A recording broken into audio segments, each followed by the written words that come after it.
Hello दोस्तों। तो शुरू करें आज का अपना टॉपिक। दोस्तों जो आज का जो अपना टॉपिक है दोस्तों, वो टॉपिक है हमारा द कश्मीर पर। किस पे दोस्तों? द कश्मीर पर।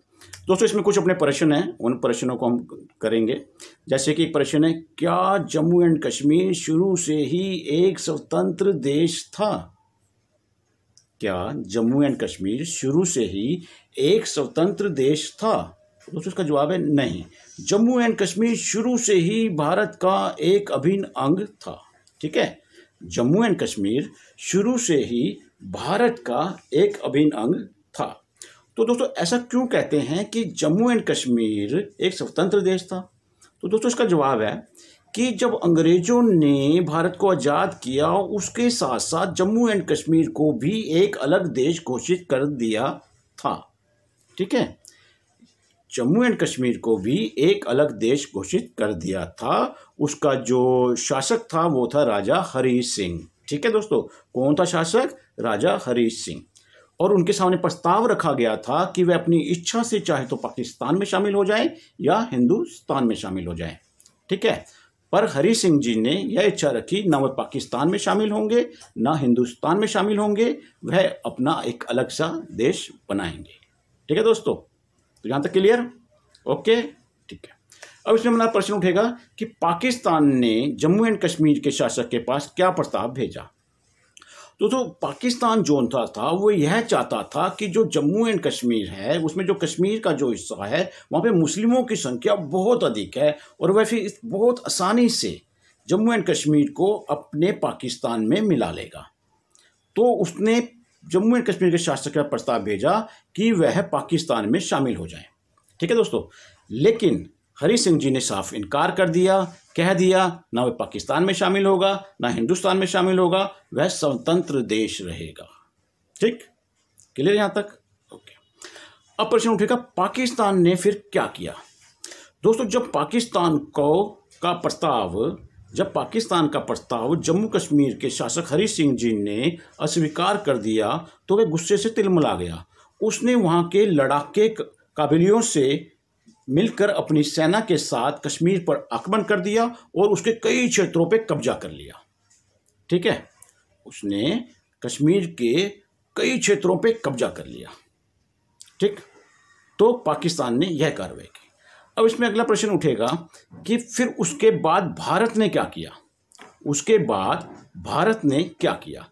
दोस्तों जब हरी सिंह जी ने देखा कि भाई उसके तो क्षेत्रों पे सभी कश्मीर पे कब्जा करता चला जा रहा पाकिस्तान, और बहुत जल्द ही वह उसके महल पे भी कब्जा कर लेगा। ठीक है, तो उसको लगने लगा हरी सिंह को कि अब पाकिस्तान जम्मू एंड कश्मीर पे कब्जा कर लेगा और उन्हें पाकिस्तान से मिलना पड़ेगा। और हरी सिंह जी को लगता था कि उनका भविष्य पाकिस्तान में सुरक्षित नहीं रह सकता। उनका भविष्य अगर सुरक्षित रह सकता है या तो स्वतंत्र देश बनकर, जो वो उसको चला नहीं पा रहे थे, या भारत में वो शामिल होकर। उन्होंने तुरंत भारत के सामने प्रस्ताव रखा कि वह भारत में शामिल होना चाहते हैं। ठीक है दोस्तों, अब क्या हुआ कि जब वह भारत के पास आए तो भारत ने उसको बोला, ठीक है आप विलय पत्र में सिग्नेचर करो और भारत में शामिल हो जाओ। तो उन्होंने विलय पत्र में साइन किए। तो उस तरीके से जम्मू एंड कश्मीर जो है दोस्तों भारत का एक अभिन्न अंग तभी से बन गया, और अब जम्मू एंड कश्मीर भारत का एक अभिन्न अंग है। जैसे ही राजा हरी सिंह जी ने विलय पत्र में सिग्नेचर किए, भारत ने अपनी सेना को तुरंत कश्मीर में भेजा और पाकिस्तानियों को वहां से खदेड़ दिया, और जम्मू एंड कश्मीर भारत का हो गया दोस्तों।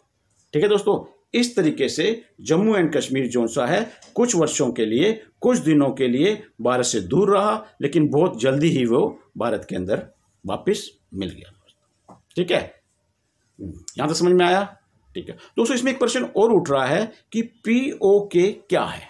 ठीक है दोस्तों, पीओके क्या है? आपने इसका नाम बहुत बार सुना होगा, अखबारों में सुना होगा, टीवी में सुना होगा, न्यूज़पेपरों में, कि पीओके से गोलाबारी की गई, 2 सैनिक मारे गए। सुना होगा ना दोस्तों, सुना ना? तो हाँ, तो ये पीओके क्या है? तो दोस्तों इसका जवाब है, PoK mean Pakistan occupy Kashmir. Pakistan occupy Kashmir, ये वो हिस्सा जो पाकिस्तान ने अपने कब्जे में ले लिया था जब उसने अपनी सेना कश्मीर में भेजी थी। ठीक है दोस्तों, जब पाकिस्तान ने अपनी सेना कश्मीर में भेजी थी और बहुत सारे क्षेत्रों में कब्जा कर लिया था, फिर भारत ने उनको जब खदेड़ा, ठीक है, और जब भारत की सेना और पाकिस्तान की सेना दोनों आमने सामने आ गई दोस्तों, तो यूएन ने बीच में आ गया। यूएन ने मतलब संयुक्त राष्ट्र संघ, उसने दोनों को समझाया कि आप युद्ध को रोको, सीज फायर करो, ठीक है, मैं आपकी समस्या का समाधान करता हूँ। तो भारत ने बोला कि जम्मू एंड कश्मीर ने तो के शासक ने विलय पत्र में सिग्नेचर कर दिए हैं, इन पाकिस्तानी सेना को बोलो यहाँ से तुरंत जाए। तो संयुक्त राष्ट्र ने कहा, यूएनओ ने कहा, हम आपकी समस्या को सोल्व कर देंगे बहुत आसानी से, इसमें कोई समस्या नहीं है। भारत ने उसकी बात मान ली। और दोस्तों उसी समय जब जहाँ सीज फायर हुआ तो कुछ हिस्से में भारतीय सेना खड़ी थी जम्मू एंड कश्मीर के, और कुछ क्षेत्र पे जो सा है पाकिस्तानी सेना खड़ी थी, और वो अभी तक दोस्तों वहीं खड़ी हुई है। वो सेना आज तक वहीं खड़ी हुई है क्योंकि यूएनओ जो है अभी तक समस्या का समाधान नहीं कर पाया। जहां पर पाकिस्तानी सेना अभी तक खड़ी हुई है दोस्तों, उसी को पीओके कहते हैं।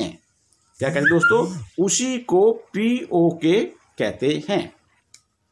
तो दोस्तों इसी तरीके से कश्मीर की और भी कुछ समस्याएं हैं, जैसे कि अक्साई चीन है, जो 1962 में चीन ने हमसे छीन लिया। वो एक लद्दाख का हिस्सा है, लद्दाख का एक पार्ट है अक्साई चीन का। उसके विषय में भी हम चर्चा करेंगे अपनी किसी वीडियो के अंदर। और एक 370 की धारा है दोस्तों, ठीक है, 370 की धारा जो इस समय तो हट चुकी है, लेकिन उसका भी बहुत बड़ा रोल रहा है कश्मीर के जो भी एनवायरनमेंट, जो ये कभी ख़राब होता है कभी ठीक होता है, सभी उसके ऊपर। तो उसके ऊपर भी हम अपनी कुछ वीडियो शेयर करेंगे उसके ऊपर दोस्तों, ठीक है।